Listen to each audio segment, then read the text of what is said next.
Welcome to the new My Football Club podcast.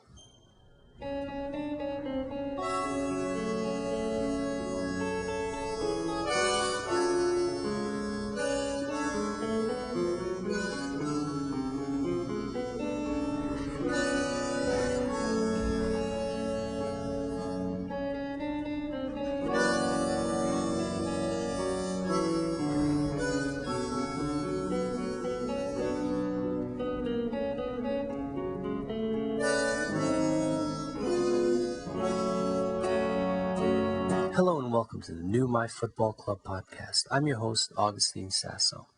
You can email me at augustine.sasso@myfootballclub.co.uk. First of all, Happy New Year to everyone listening. By the time this podcast is up, it will be past midnight in New York City, but it's a couple of hours before as I'm recording this. I spoke to Charles yesterday. We went over the Dartford game. 2-1 was a modest result and we could have scored more. Now, Charles brings up the interesting fact that with everything going right for the Fleet, we've also found our penalty kicker. And this is another weapon in our arsenal. Then we talk about tomorrow's match against Lewes and then Braintree on Monday. Finally, we go back and talk about Jimmy Logie. That's this podcast's Fleet legend. Now, I didn't realize that I had accidentally put Charles in a tough spot. You'll know what I mean when you listen to it. Here now is my interview with Charles. Hello. Hey Charles, how are you? Happy New Year. Happy New Year to you too. Thank you very much. And season's greetings. Yeah, thank you. So we go at it. Let's go to it. Okay. So obviously the recap against Dartford, we had a great crowd. You want to talk a little bit about that? I think there was a story about it in the Gravesend Messenger. Liam was talking about how proud he was of the team, how they stuck together. They want to give a little recap of that. Well, it was a great day again. It wasn't quite as glorious as the day in August when we met at Prince's Park, because the weather there was fantastic, and that was a bumper crowd of 2,800. But it was still a pretty good crowd. It was a typical midwinter's day. It was dark, it was drizzly. It wasn't a pleasant day, but the atmosphere on the terraces was a cracking atmosphere, because you had neighbours, workmates, colleagues, family members standing alongside each other from both sides of the divide. Fleet fans and Dart supporters who have followed their sides for, decades, just as I followed the Fleet for many, many, many, many years. But they're all allowed to mingle in an unsegregated crowd, and it created a great atmosphere. One or two heads probably imbibed a little too much Christmas spirit and lost their way and found themselves amongst the opposition supporters and perhaps made themselves unwelcome. But that was generally dealt with quietly and effectively, and the day went off very well indeed. But what happened on the pitch was really the most satisfying, insofar as the Fleet came away with 3 points. And, Dartford put up a spirited show, but Dartford looked like a side that had come up from a lower division, that are finding their feet in the Blue Square South, and the Fleet very much looked like a side that after 4 or 5 months have now really got their act together. They're getting into gear, and they fully deserve their place in the playoff places. And I think the 2-1 scoreline actually flattered Dartford a great deal. And looking back on the game and looking at the highlights as I did yesterday, if the Fleet had won 6-0 or 6-1, or by a 5 or 6 goal margin, it really wouldn't have been unfair as a reflection on the balance of play. Wow, that's just amazing. The Fleet just keep rolling on, and as I said, it's almost getting boring, and you want to get to the playoffs now. Well, we're now getting into that zone where statistics to get rolled out and it becomes a bit of a cliche, but, you know, we're still unbeaten on the road as we go into, you know, 2011, which is remarkable. In the league, we're unbeaten for 4 months at home. You know, that's just ridiculous. You know, the last team to beat us was Dover on the 28th of August, and they were exceptionally good in their 2-1 victory at Stonebridge Road. And we've got a big game down there at Dover next month. But, you know, what this side is achieving, what this side is quietly putting together, you know, without any fuss, without any fanfare, is a remarkable season. And, you know, I've said this to you before, but something that really shone through for me on Tuesday was that the Fleet have brought into this season with Liam, his management team, and also the players that remain from last year. They've brought with them a degree of professionalism that they had in the Blue Square Premier. And I believe that's giving them an edge against the opposition in many of the games they're playing this season. Because Dartford, one of the things that let them down, apart from a lack of quality throughout the side, was a lack of discipline. And, you know, they had 2 men sent off in the game, you know, and all the way through the Fleet kept their discipline. You know, Dartford fans thought that the Edge Fleet players were throwing themselves to the ground and going to the ground very easily, but, you know, that's what happens if you get unfairly challenged.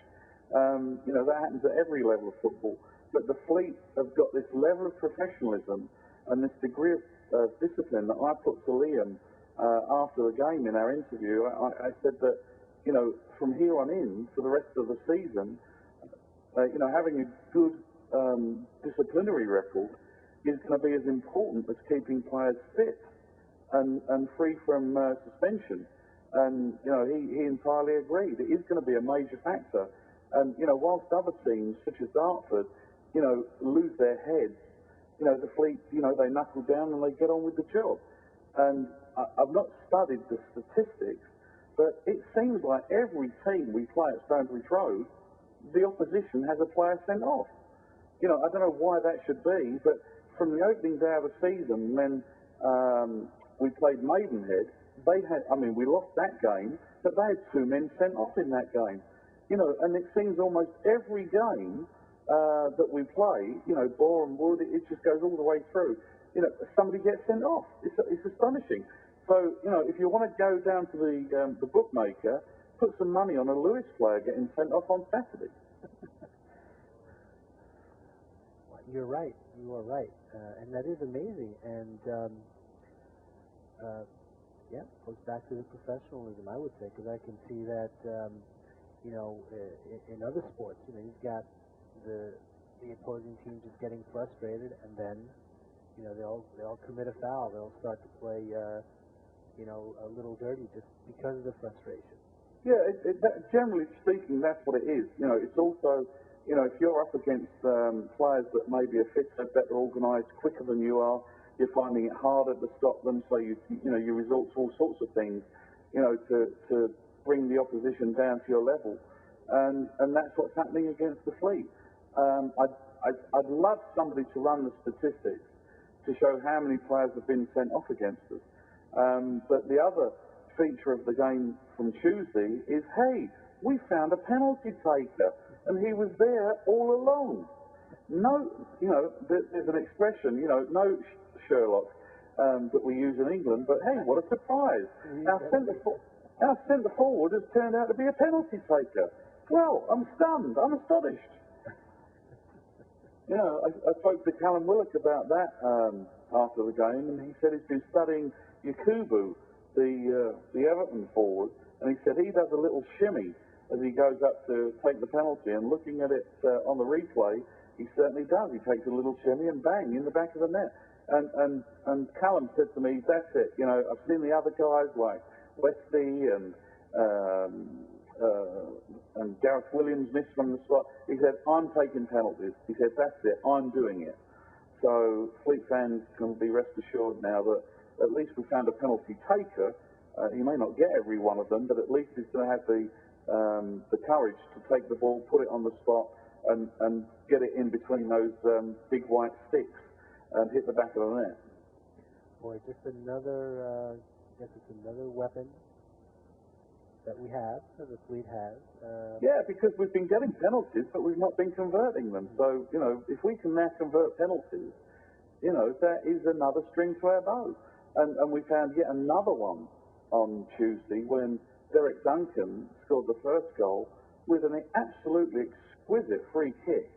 You know, he took out on the right-hand side with his left foot, and he curled it over the defence and into the far corner that the goalkeeper, you know, it doesn't matter if you'd have been playing top-flight international football. No goalkeeper would have got to it.